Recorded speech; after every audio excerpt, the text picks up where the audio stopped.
Hello students, welcome back to my channel. So आज की जो वीडियो है उसमें हम स्टार्ट करेंगे 10th क्लास का मैथ्स, जो क्वेश्चंस हैं वो मिक्सअप रहेंगे आरडी शर्मा से और एनसीईआरटी से। तो मेन चीज़ क्या है कि आपको कॉन्सेप्ट समझाया जाएगा, एग्जांपल्स कराए जाएंगे, क्वेश्चंस कराए जाएंगे, बट कुछ आप लोगों की प्रैक्टिस के लिए भी छोड़ा जाएगा। सारे के सारे क्वेश्चंस अगर मैं करवा दूंगी तो फिर आप क्या करेंगे। तो हर एक चीज़ क्लियर की जाएगी, सारी चीज़ें डीपली समझाई जाएंगी, कोई दिक्कत नहीं है। सिर्फ आपको क्या करना है, समझना है अच्छे से। जो चीज़ समझ में नहीं आती है वो आप कमेंट सेक्शन में डाल दीजिए और वहाँ से मैं पिकअप कर लूँगी एंड आपके डाउट्स की स्पेशल वीडियो आपके लिए बनाई जाएगी, ठीक है। तो आपने सिर्फ अच्छे से समझना है, चीज़ों को ध्यान से समझना है।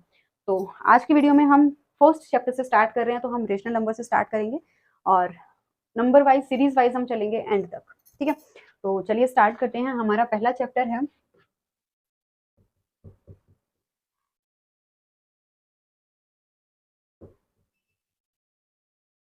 रेशनल नंबर्स, ठीक है। तो देखो बच्चे, सबसे पहले रेशनल नंबर हमारी होती क्या है। रेशनल नंबर कराने से पहले थोड़ा सा नंबर्स के बारे में आपको बता देती हूँ। देखिए, नेचुरल नंबर्स हमारी क्या होती हैं, जो 1 से स्टार्ट होती हैं अप टू पॉजिटिव इन्फिनिटी। उसके बाद होल नंबर्स हमारी होती हैं जो 0 से स्टार्ट होती हैं अप टू पॉजिटिव इन्फिनिटी। उसके बाद इंटीजर्स हमारे क्या होते हैं, जिनमें positive, negative and zero involve होती है, ठीक है। तो माइनस, प्लस और जीरो, सारे के सारे जितने डिजिट्स होते हैं हमारे, जितने नंबर्स होते हैं वो सारे के सारे क्या होते हैं, इंटीजर्स होते हैं। उसके बाद आके हमारा इवन नंबर्स। इवन नंबर क्या होते हैं, जो 2 के मल्टीपल होते हैं, वो सारी की सारी नंबर्स क्या होती हैं, इवन होती हैं। ऑड नंबर्स क्या होती हैं, जो 2 से मल्टीपल नहीं होती, 2 से डिवाइड नहीं होती, वो क्या होती हैं, ऑड नंबर्स होती हैं। तो ये छोटी छोटी जानकारियां आपको पता होनी चाहिए। उसके बाद हम बात कर रहे हैं रेशनल नंबर की। तो रेशनल नंबर हमारी क्या होती हैं, जो पी बाई क्यू की फॉर्म में होती हैं, फ्रैक्शन की फॉर्म में होती है मतलब, ठीक है। और क्यू हमारा जो है वो कभी भी 0 के इक्वल नहीं होना चाहिए, ठीक है। पी बाई क्यू की फॉर्म में मतलब जैसे 3/5 हो गया, 9/8 हो गया, 11/14 हो गया, 51/22 हो गया। तो ये सारी क्या है, इसमें कहीं पर भी क्यू हमारा 0 के इक्वल नहीं है, ठीक है। अब देखो क्या चीज है, जो ऊपर वाला जो हमारा डिजिट होता है उसको हम बोलते हैं न्यूमरेटर,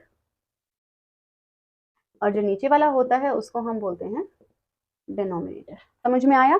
जो अपर फ्रैक्शन का जो अपर पार्ट होता है उसको हम न्यूमरेटर बोलते हैं and the lower part is called denominator. तो इस तरीके से हमारी रेशनल नंबर्स जो होती हैं उनको हम डिनोट करते हैं। And the Q is not equal to 0, क्यों हमारा 0 के इक्वल नहीं होना चाहिए। तो बेसिक्स के लिए आपके लिए ये चीज है। उसके बाद एक चीज और है, वो क्या है कि lowest form of rational number क्या होती है। Lowest form of rational number. तो lowest form of rational number क्या होती है बेटा, कि मतलब जो हम रेशनल नंबर लिख रहे हैं, जैसे हमने लिख दिया 3/5। इफ यू आर राइटिंग 3/5, तो 3/5 में क्या है, 3 और 5 दोनों का जो लोवेस्ट ये है, कॉमन फैक्टर है, वो क्या आएगा, 1 आएगा, ठीक है। अब अगर 3/5 की जगह अगर हमने लिख दिया 4/8, तो 4/8 का कॉमन फैक्टर क्या आ गया, 2। आई बात समझ में। तो दोनों के दोनों डिजिट्स हमारे जो है वो इस तरीके से होने चाहिए कि दोनों का जो कॉमन फैक्टर है वो सिर्फ क्या आए, 1, ठीक है। तो अगर हमारा दोनों न्यूमरेटर एंड डिनोमिनेटर का जो कॉमन फैक्टर है वो हमारा अगर आता है 1, then we will call this fraction as a lowest form of rational number. तो हम इसको क्या बोलेंगे, रेशनल नंबर की लोवेस्ट फॉर्म बोलेंगे। लोवेस्ट फॉर्म समझ में आ गई, कोई दिक्कत यहाँ तक। अगर कुछ दिक्कत है तो भाई कमेंट कर देना, साथ साथ जहां जहां वीडियो को पूरा अटेंड करते जाओ एंड जहां पे आपको लगता है कि ये चीज समझ में नहीं आई, या तो वीडियो को बैक करके देख लो, या फिर उसी टाइम कमेंट सेक्शन में लिख दो कि यहाँ पर ये पॉइंट समझ में नहीं आया, नेक्स्ट वीडियो में वो पॉइंट आपको क्लियर हो जाएगा। उसके बाद आ जाता है इक्वालिटी ऑफ रेशनल नंबर। तो दो रेशनल नंबर को हम इक्वल कब बोलेंगे, जैसे हमने दो रेशनल नंबर्स ले ली, P/Q एंड दूसरी हमने ले ली R/S। तो ये चीज है, हमने दो रेशनल नंबर्स को इक्वेट कर दिया। तो इनको हम इक्वल कब बोलेंगे, जब इसकी इसके साथ मल्टीप्लाई और इसकी इसके साथ मल्टीप्लाई क्या होगी, इक्वल होगी। मतलब क्रॉस मल्टीप्लीकेशन जो हम करते हैं, P×S is equal to Q×R। तो कहने का मतलब क्या है कि दोनों की दोनों रेशनल नंबर हमारी इक्वेट हम जब करेंगे तो वो इक्वल कब कहलाएंगे, जब P और S की मल्टीप्लीकेशन किसके इक्वल होनी चाहिए, Q और R की मल्टीप्लीकेशन के इक्वल। इतनी चीज क्लियर। एग्जाम्पल आप लोगों को यहाँ पर दे देती हूँ। जैसे हमने एक एग्जाम्पल ले लिया, -7 divided by 21 is equal to 3/9, ठीक है। तो ये हमने एग्जाम्पल ले लिया। अब इन दोनों को हमने इक्वल रख दिया, ठीक है, इक्वल रख लिया। तो यहाँ पर इक्वल इनको बोलेंगे कब, तब मैंने बोला कि इनकी क्रॉस मल्टीप्लीकेशन करेंगे। तो 7 × 9, -7 × 9 कितना हो गया, -63 इज इक्वल टू 21 × 3 कर लेंगे। अब 3 -9 है बेटा यहाँ पे, ठीक है। तो माइनस माइनस क्या हो गया, प्लस, ठीक है। और 21 3 सा कितना होता है 63, तो इक्वल आ रहा है, तो दोनों फ्रैक्शंस को इक्वल बोल सकते हैं। आई बात समझ में? तो ये होती है इक्वालिटी ऑफ रेशनल नंबर। हो जाएगा, यहाँ तक सारी चीजें क्लियर हैं? अगर कोई डाउट है तो कमेंट सेक्शन में बता देना।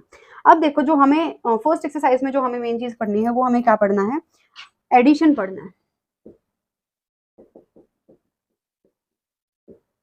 Addition of rational numbers.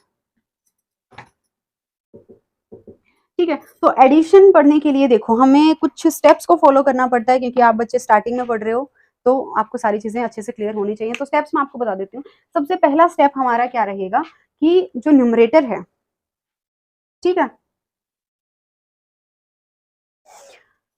दोनों जो रेशनल नंबर जिनको भी हमें ऐड करना है उन दोनों का जो न्यूमरेटर है, उन न्यूमरेटर्स के पास जो डिनोमिनेटर्स हैं वो क्या होने चाहिए, सेम होने चाहिए। मतलब जिनको भी हम ऐड करेंगे, जैसे हमने p बाई क्यू और r बाई एस ले लिया, दोनों को हमें ऐड करना है, तो सबसे पहले हमें क्या करना पड़ेगा, इनके जो डिनोमिनेटर्स हैं इनको क्या करना पड़ेगा, इक्वल बनाना पड़ेगा। इन दोनों को हमें क्या करना पड़ेगा, इक्वल बनाना पड़ेगा। ठीक है, दूसरा स्टेप हमारा क्या रहेगा, फिर जब ये इक्वल बन गए तो हम सीधा क्या करेंगे, न्यूमरेटर के अंदर न्यूमरेटर को ऐड कर देंगे। ठीक है, उसके बाद ऐड करने के बाद जो भी हमारी सेकंड स्टेप में जो हमारा सम आया उसको हम फाइनल सम की तरह लिख देंगे। अब क्वेश्चन करना कैसे है वो मैं आपको बता देती हूँ। सबसे पहले हम बिल्कुल सिंपल सा क्वेश्चन उठाएंगे। जैसे हमने हमारा फर्स्ट क्वेश्चन हमने ले लिया 3/5 एंड 13/5, इन दोनों को हमें ऐड करना है। तो ऐड कैसे करेंगे, 3/5 प्लस 13/5। अब हमने रूल में क्या पढ़ा है कि नीचे वाला जो डिनोमिनेटर है वो हमारा क्या होना चाहिए, इक्वल होना चाहिए। तो इक्वल है, इक्वल है तो क्या करेंगे, जो नीचे वाला है उसको एज इट इज लिख दो, कुछ नहीं चेंज करना है इसमें। जो ऊपर वाले हैं उनको ऐड कर दो, नीचे वाला ऐसे का ऐसे लिखना है, उठा के कोई एक ऊपर वाले को ऐड करना है। तो 13 में 3 ऐड करेंगे तो कितना हो गया 16। तो आंसर हमारा क्या आ गया 16/5। समझ में आ रही हैं चीजें? ठीक है, डिनोमिनेटर हमारा जब सेम है तो डिनोमिनेटर को उठा के ऐड नहीं करना, सिंपल डिनोमिनेटर को उठाओ यहाँ पे लिखो और ऊपर वाला जो न्यूमरेटर है उसको क्या कर देंगे, ऐड कर देंगे। समझ में आया? नेक्स्ट हमारा सेकंड क्वेश्चन है,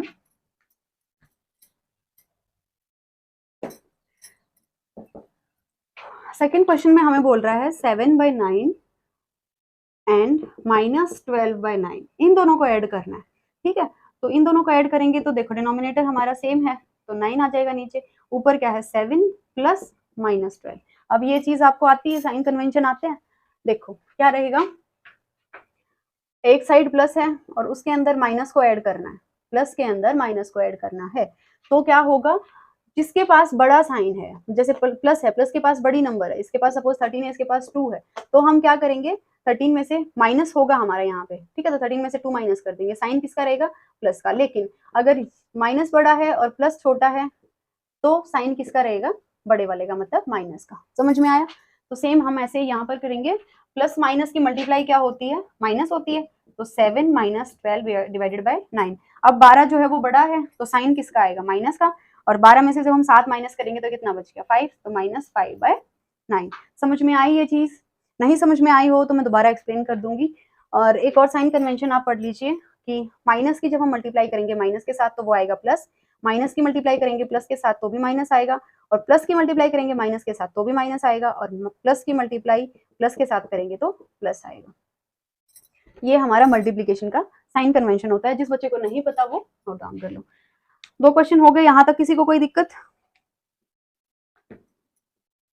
उसके बाद थर्ड क्वेश्चन हमें करना है। अब थर्ड क्वेश्चन हमें क्या कह रहा है, -5 divided by 9 and -17 divided by 9, इन दोनों को हमें ऐड करना है। तो एलसीएम कितना आ गया, 9 आ गया, और -5 प्लस -17, तो -5 प्लस माइनस, ये देखो प्लस और माइनस की मल्टीप्लाई क्या होती है, माइनस, तो -17 डिवाइडेड बाय 9। अब देखो यहाँ पर एक और चीज समझने की क्या है कि जब हमारे दोनों साइन माइनस के हैं तो जो साइन आएगा वो माइनस का आएगा, लेकिन जो क्वांटिटीज हैं, जो नंबर्स हैं वो क्या हो जाएंगी, ऐड हो जाएंगे। ये नंबर इसके साथ ऐड हो जाएगा, लेकिन साइन किसका रहेगा, माइनस का। तो 17 में 5 ऐड करेंगे तो कितना हो गया 22 डिवाइडेड बाय 9, ये हमारा आंसर आ जाएगा। समझ में आ गया यहाँ तक? यहाँ तक किसी को कोई दिक्कत है तो बताओ, नहीं तो हमारा एक टाइप जो है वो कंप्लीट हो गया है। And the type name is same denominator. अगर हमारे पास सेम डिनोमिनेटर दिए हुए हैं तो हम इस तरीके से क्वेश्चन करेंगे। क्लियर हो गया?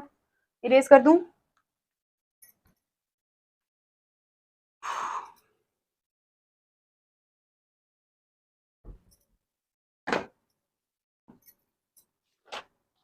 अब नेक्स्ट जो हमारा टाइप आता है उसमें क्या है कि हमें अलग अलग डिनोमिनेटर दिए हुए होंगे, तो उनका हम सबसे पहले एलसीएम लेंगे, उनको हम इक्वल करेंगे, इक्वेट करेंगे, सेम बनाएंगे, और उसके बाद हम क्या करेंगे, अपने फ्रैक्शन को सॉल्व करेंगे। ठीक है, तो देखो जैसे हमें दे दिया, जैसे हमें दे दिया 5/12 और दूसरा दे दिया 3/8। ठीक है, ये दे दिया। अब इसको हमें क्या करना है, इस तरीके से बनाना है कि हमारा जो डिनोमिनेटर है वो इक्वल हो जाए, सेम हो जाए। ठीक है, तो डिनोमिनेटर को सेम करने के लिए हम क्या करेंगे, हम सबसे पहले ये देखेंगे कि 12 की टेबल में और 8 की टेबल में सेम नंबर कौन सी आती है। तो 12 2 24 एंड 8 3 24। ठीक है, तो हम क्या करेंगे, 5/12 है ना, तो अगर 12 की हम 2 से मल्टीप्लाई कर रहे हैं तो 5 की भी 2 से मल्टीप्लाई करेंगे, और अगर 3/8 है, 8 3 24 होते हैं, तो ऊपर भी 3 से मल्टीप्लाई करेंगे। तो ये फ्रैक्शन हमारी क्या बनेगी, 5 2 10 डिवाइड बाई 12 2 24, और दूसरी फ्रैक्शन क्या बनेगी, 3 3 9 और 8 3 24। डिनोमिनेटर सेम हो गया, इतना चीज होगी। अब ऐड करना है सिंपल, तो ऐड कर दो, 24 डिनोमिनेटर आ गया और 10 + 9, तो आंसर क्या आ गया, 19/24। क्लियर हो गई चीजें, कोई डाउट है तो अभी पूछ लो, आई मीन अभी पूछ लो, मतलब कमेंट सेक्शन में लिख दो। ठीक है, अब नेक्स्ट क्या है, नेक्स्ट हमारा क्वेश्चन दे दिया हमें, जैसे 7/9 और दूसरी फ्रैक्शन दे दी 4। अब ऐसे अगर कुछ दे देते हैं तो उसके डिवाइड में 1 लिख लो। ठीक है, अब सीधी सी चीज है, यहाँ पर 9 है।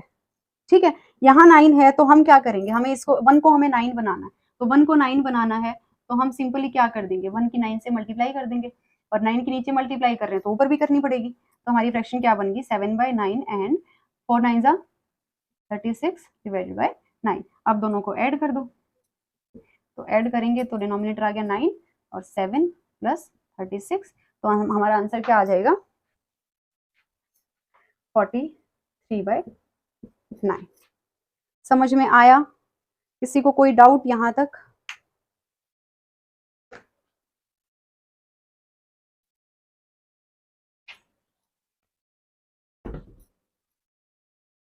अब आपके लिए जो काम है, आपको जो करना है वो क्या है, आपको 3 क्वेश्चंस दे रही हूँ, वो आपको करने हैं ताकि आपका रिवीजन हो जाए एंड मेरे को सेटिस्फेक्शन हो जाए।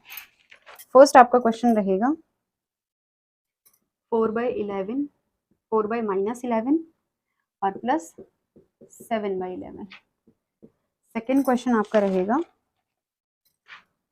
8/-15 प्लस 4/-3। थर्ड क्वेश्चन आपका रहेगा 7/-26 प्लस 16/39। ये 3 क्वेश्चन आपको खुद से करने हैं। अगर इन 3 क्वेश्चन में आपको कोई दिक्कत आती है तो आप कमेंट करके बता देना, मैं आपका वो क्वेश्चन अगले दिन करवा दूंगी। तो आज की वीडियो के लिए इतना ही। फर्स्ट एक्सरसाइज जो रेशनल नंबर से रिलेटेड है वो हमारी कंप्लीट हो गई है। कल हम करेंगे नेक्स्ट एक्सरसाइज, जिसमें हम करेंगे